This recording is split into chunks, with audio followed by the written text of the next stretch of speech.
for the Manitoba Baseball Hall of Fame inductee profiles. And my guest is Jack Hreirchuk. Jack was born in 1938 in Dauphin. He played senior baseball for 6 years with Grandview, Gilbert Plains, Dauphin, until illness forced retirement. He then served both minor and senior baseball in Dauphin as a coach, umpire, and executive member. In the Dauphin area, he has served hockey and many other community organizations.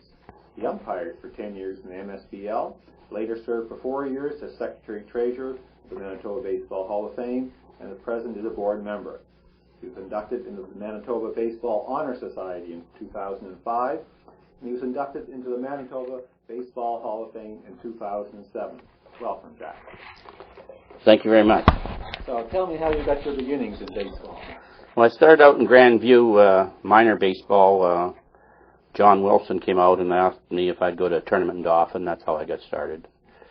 And then from there, I played some junior ball when I was 14, 15.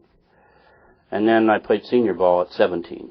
So and that was with Grandview? Grandview I started out with, and then one of the highlights of my career was a tournament at Gilbert Plains where Grandview got beat out in the first game, and we were allowed, because we didn't play, to be picked up, and Gilbert picked me up, and I pitched against Dauphin and got a no-hitter.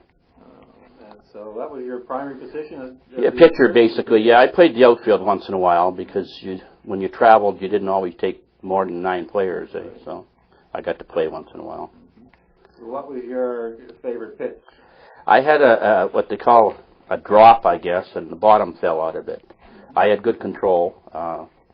My fastball wouldn't scare you very much. Now, all pitchers like to talk about their hitting, so I got a few hits. I remember, people would remember Morley McFarland. The first time we went to Brandon to play there under the lights, Bob Cable was our catcher, and Bob said to me, I was batting 8th or 9th at that time, and he said, when Morley comes around with his arm, you start swinging. And it was just like a little pill coming in. Well, the first time up, I swung and I connected. I got a single, and I ended up 2 hits off Morley, you know. And basically, that's what I was doing. As soon as his arm come around, I started to swing. Now, back in those days, you did a lot of tournament ball. Yes, we did. We went all over Elphinstone, St. Lazare, Melita, Gilbert, Grandview, into Saskatchewan, Yorkton, Melville. We played Flin Flon exhibition doubleheader at Flin Flon every year. And we also played doubleheader against Campsite Cyclones, a college team from California, at Madge Lake. So those were outings. Sort of the girlfriends and the wives went along with the fellas, and it was sort of a whole team effort. Now, did you get to pitch these you hear these stories about pitching more than one game? Or oh, yes. I can remember a tournament at Winnipegosas where I started, and we got up quite a few runs. So Andy would bring somebody else in because I need the next game, and they'd get 5 runs back against this fellow, so they'd bring me back in, and I pitched sometimes 2 or 3 games, you know, 5-inning, 4-inning games, and that. You didn't worry about the arm in those days. So. And you went on to the senior. Yes, Redbirds, and I played 6 years there, and we won a Manitoba championship, senior first. I believe the first year we were in the senior league, we won the championship. Yeah, right, yeah. And I enjoyed my time, and I liked the camaraderie of the fellows, and it was a good organization, and we practiced hard, and we played hard, and we were a respected team. After your career came to an end, I sat on the executive for a couple of years, and then turned to umpiring. Andy one time was short umpire, so I went out, and next thing I knew I was behind the plate. And one year we had the finals of Manitoba Senior League. Brandon was playing Hamiota, and we were in Hamiota, and Brandon was up 1 run, the last inning I think it was, something like that, and there was a controversial call at first base, and I was a home plate umpire, and I ended up happened to throw 2 or 3 Hamiota players out, including my good friend Don Smith. And I said to the boys, as soon as the game was over, Hamiota had lost, I said, let's get in here, we'll get them to mail our check, because the fans were pretty upset with us. And it wasn't, what had happened was the ball was hit to third baseman, and he booted a couple times, and then threw it to first, bang, bang play, and our first base umpire called the Brandon guy was safe. It was close play. Could have went either way. And they didn't appreciate it. You know what it's like in baseball sometimes. Right.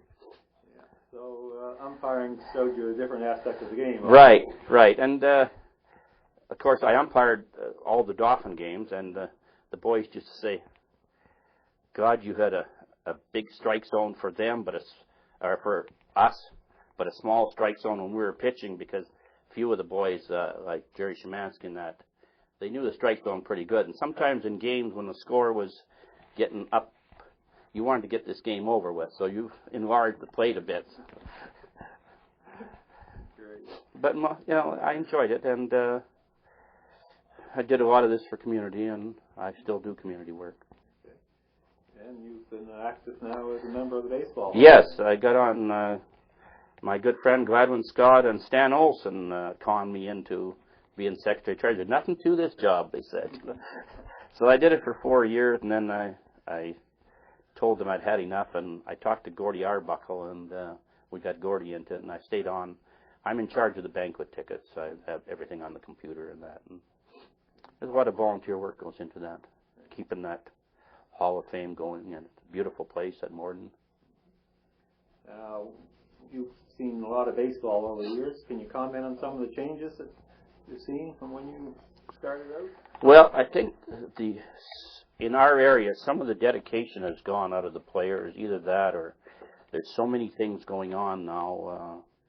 We should have a senior team here. There's no doubt in my mind. There's enough, but there's so many things going on, and the young fellows don't want to commit to the traveling, because traveling to Brandon, Riverside, Hamyota, you're gone for 6-7 hours usually, so it's unfortunate. But the minor program is not too bad here. They've had some good teams in baseball, and they've got a nice complex now across the river. They've got 4 diamonds over there. And the Redbird Diamond, or the Brewer Diamond as they call it now, we've spent money on it. We put a new backstop in, new dugouts, new fence line. And the next thing on the menu was the drainage, but I don't know if they're going ahead with that or not. So you still follow baseball then? Oh, very much so. That's still my favorite sport. I watch a lot of baseball on TV. I go to the games here, and I try and get to 2 or 3 Goldeye games a year.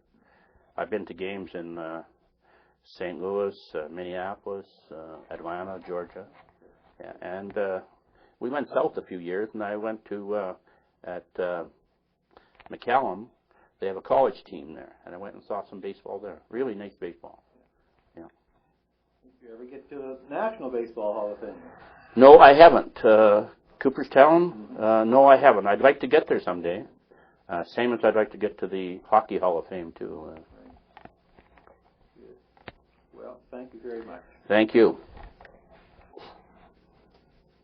This is Joe McPhee for the Manitoba Baseball Hall of Fame Inductee Profiles. My guest has been Jack Hreirchuk.